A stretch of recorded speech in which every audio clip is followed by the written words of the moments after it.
Hello friends, good morning. তোমরা সবাই কেমন আছো? আশা করছি খুব ভালো আছো। পর্ণা লাইফস্টাইল ব্লগে তোমাদের সবাইকে স্বাগত জানাই। আর এদিকে দেখো, সকাল সকাল আমি ঘুম থেকে উঠেই রান্নাঘরে চলে এলাম। এসে দেখলাম এই কী অবস্থা, সংসারের সব কিছুই বাড়ন্ত। ঘরে তেমন কিছুই নেই, না চাল আছে, না তেল আছে, না ডাল, না নুন। তো সেই জন্যই ভাবলাম যে সকাল সকাল আজকে আর কি রান্না করব, সেরকম তো কিছুই দেখতে পাচ্ছি না। তার জন্য সেরকমভাবে কিছু রান্না করা হয়নি আজকে সকালবেলা। এই যে হাঁড়িটা দেখতে পাচ্ছ, আজকে হাঁড়িটাও পর্যন্ত চড়েনি। তো মধ্যবিত্তদের ফ্যামিলিতে না এটাই হয়। তো সারা মাস কাজ করে যা মাইনে পাওয়া হয় সেটাতে প্রথম দিকে ঠিকঠাকভাবে চলে যায়, কিন্তু শেষের দিকে এসে না একটু সমস্যাই হয়ে যায়। তো আমি আবার দেখে নিচ্ছি যে রান্নাঘরে কিছু রান্না হয়েছে কিনা, যেহেতু আমার শ্বশুর সকালবেলা উঠে কাজে যায়। তো দেখলাম যে না, সকালবেলা ওই কটা ভাত পড়ে আছে, আর তরকারি তেমনভাবে সেমন কিছু রান্নাই হয়নি।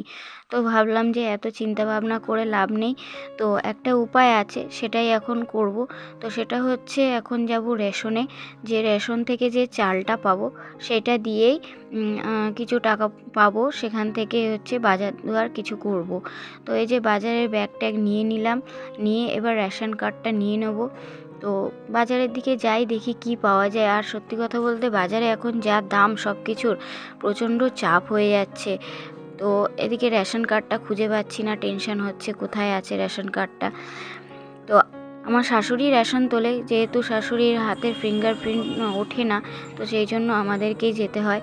আর এদিকে দেখো, রেশনের দোকানে চলেও এলাম, রেশনটা তুলে নিলাম।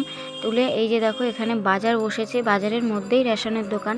তো এখান থেকে চালটা নেব, চালটা নিয়ে চালটা খানিকটা রেখে, মানে 1 মাসের মতন খাবার জোগাড় রেখে তারপরে বাকিটা দিয়ে আমরা বাজার করব। তো এই যে এখানে আলু নিয়ে নিলাম, আর কিছু সবজিও নিয়ে নেব এখান থেকে, নিয়ে তারপরে বাড়ির দিকে ফিরবো। আর দেখি কিছু মাছ পাই কিনা। এই যে রেশন তুলে বাড়ি চলে এলাম। এই যে মাছ নিলাম, একটু চিংড়ি মাছ, দুপুর একটু পছন্দ। আগের দিনে ছোট চিংড়ি মাছ এনেছিলাম, ওর পছন্দ হয়নি, ওই জন্য আজকে এই যে 300 গ্রাম 100 টাকা একটু বড় চিংড়ি নিয়ে এলাম। আর এখানে নিয়ে এলাম একটু আলু, আর একটা কচু, এই পাকা পেঁপে নিয়ে এসেছি একটা, আর এই যে কুমড়ো শাক, না লাউ শাক, এটা লাউ শাক, তো এটা লাউ শাক নিয়ে এলাম। আর ওই রেশনের চালটা কিছুটা রেখে বাকিটা দিয়ে এখানে হচ্ছে এই যে আটা, বেসন আর ময়দা এটা নিয়ে এসেছি। আর এই যে বাকি চালটা আছে, এটা টুকটুক করে আমাদের সারা মাস চলে যাবে। তো চলো, এখন বেজে গেছে প্রায় 10:30টা। দুপুর পরীক্ষা আছে 11:30টা থেকে। তো পরীক্ষা আছে, ওকে এখন খাইয়ে দাইয়ে স্নান করিয়ে রেডি করাতে হবে। তো দুপুর ফার্স্ট টাইম শ্বাসের পরীক্ষা দিতে যাচ্ছে, তো একটু নার্ভাস হচ্ছি আমি, কি জানি কেমন পরীক্ষা দেবে। তো চলো, এখন একটু আমরাও খেয়ে দিয়ে নিই, কিছু খাওয়া দাওয়া করে নিই। ঘরে সেরকম কোনো কাজ হয়নি, তো সেই কাজ টাজগুলো সেরে নিয়ে আবার তোমাদের সঙ্গে কথা বলছি।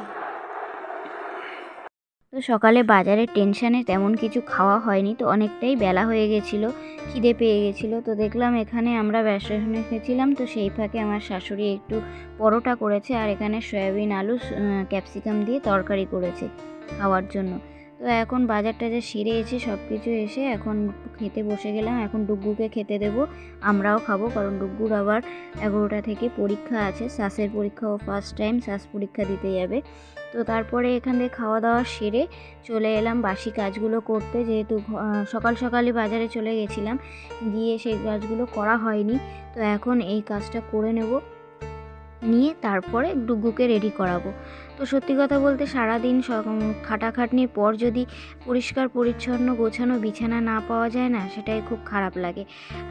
সারাদিন খাটাখাটনির পরে বিছানায় এসেই যেন একটা শান্তি অনুভব করা যায়। তো বিছানাটা ভালো করে সুন্দর করে গুছিয়ে নিচ্ছি।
তো এদিকে আমার ডুগু রেডি হয়ে গেছে স্নান টান করে স্কুলে যাওয়ার জন্য, পরীক্ষার জন্য। তো খুব নার্ভাস, কারণ ফার্স্ট টাইম ও শ্বাস পরীক্ষা অ্যাটেন্ড করতে যাচ্ছে। তো জানি না কেমন হবে, তো পুরো দমে তো তৈরি করেছি, এখন দেখা যায়। ডুগু রেডি হয়ে বেরিয়ে পড়েছে, তো আমাকে বলছে তুমি চলো মা। তো আমিও বেরিয়ে পড়লাম। তো তারপরে ডুগুকে স্কুলে দিয়ে আমরা চলে এলাম একটু পেট্রোল পাম্পে তেল ভরতে, গাড়িতে তেল ছিল না। তো এখান থেকে এবার চলে যাব আমরা চালের দোকানে। তো কারণ রেশনের চালটা কিছুটা রেখে বাকি টাকা দিয়ে আমরা যে ভালো চালটা খাই একটু, সেই চালটা নিতে এখানে চলে এলাম। তো এখানে চাল টাল নিয়ে আবার এখান থেকে বেরিয়ে পড়ব, দেখি কোথায় যাওয়া যায়। তো চলো এখান থেকে বাজারটা সেরে নিই, তারপরে আবার তোমাদের সঙ্গে কথা হচ্ছে। বাজারঘাট দোকানদার সব কিছু সেরে চলে এলাম বাড়িতে এসে দেখো কিছু কাজ ছিল, যেগুলো আমার শাশুড়ি জামা কাপড় কেচে রেখে গেছিলো। তো বাকিগুলো তো বাইরে রোদ্দুরে দিয়ে দিয়েছিলাম শুকাতে। আর এগুলো কিছু সাদা জিনিস ছিল, যেগুলো একটু উজালা দিতে হয়। তো উজালা দিয়ে না আমি রোদ্দুরে দিই না কখনো, কারণ রঙটা জ্বলে যায়, কেমন সেই উজালা দিলে রঙটা ফেটে যায়। তো সেই জন্য এইখানে মেলে দিচ্ছি, দিয়ে এখান থেকে কাজ টাজ করে তারপরে এবার ঘরে রান্নার দিকে যাব।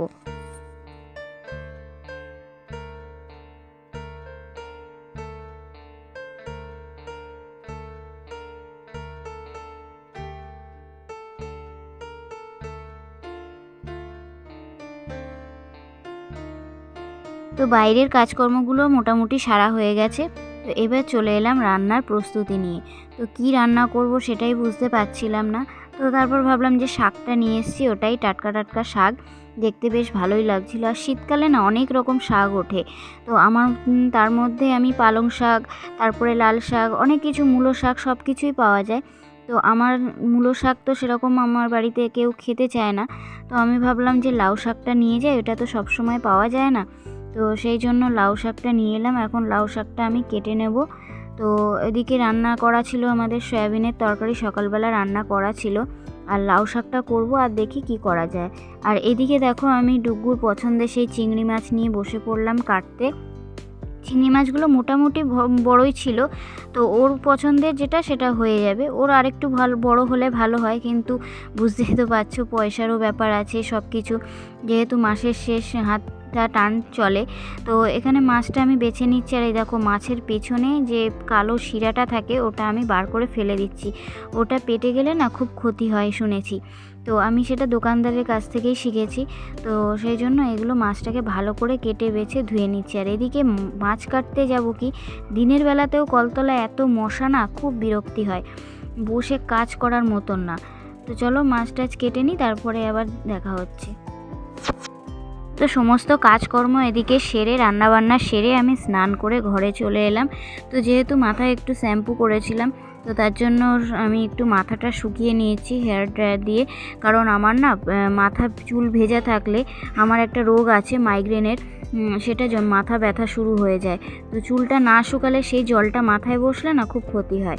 তারপরে রেডি হয়ে সন্ধেবেলা আমরা বেরিয়ে পড়লাম দুজনে মিলে একটু ঘুরতে। কি বলবো, সারাদিন কাজকর্ম করে একটু ঘুরতে ভালো লাগে। আর এই যে আমার হাজব্যান্ড ছুটির দিনগুলোতে না সুইগি জোম্যাটো করে, তো কোনো কাজই ছোট নয়। তো আমার তো খুব ভালো লাগে, বাকি সময়টা ঘরে বসে থেকে কিছু পয়সা ইনকাম করলে তো ভালোই হয়, সংসারের কাজেই লাগে। তো আমরা চলে এসেছি চন্দননগরের দিকে। তো কদিন আগেই এখানে জগদ্ধাত্রী পুজো হয়েছিল, তো সেটাই আমি ভাবছি যে এখনও আমরা তো জগদ্ধাত্রী পুজোয় বেরোতে পারিনি। তো তার জন্য আমরা বেরিয়েছি, দেখলাম যে চারপাশটা খুব সুন্দর লাগছে। তো বেরিয়ে এসে তারপরে আমরা ওষুধের দোকানে চলে এলাম কিছু ওষুধ কিনতে। তো চলো আজকের মতন ভিডিওটা এখানেই শেষ করছি। তোমরা সবাই খুব ভালো থেকো, সুস্থ থেকো। আর আজকের ব্লগটা তোমাদের কেমন লাগলো অবশ্যই কমেন্ট করে জানিও। Tata, bye bye.